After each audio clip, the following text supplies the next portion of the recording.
உலகத்துல எல்லாரும் சொல்றா மனித பிறவிதான் சிரேஷ்டமான ஒரு பிறவி அப்படின்னு சொல்றா. எந்த ஒரு கிரந்தத்தை எடுத்துட்டாலும் அந்த கிரந்தத்திலே நரஜன்மம் துர்லபம் அப்படிங்கிறது தான் ஆரம்பிக்கும். தமிழ்ல அவையார் சொல்லும் பொழுது கூட அரிதரிது மானிடராய் பிறத்தல் அரிது அப்படிங்கிறார்.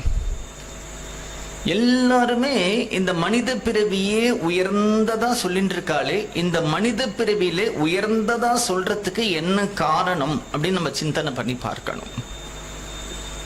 எல்லா ஜீவராசிகளும் இப்படிதான் வளர்றதே தவிர நேர எந்த ஒரு ஜீவராசியும் வளரல.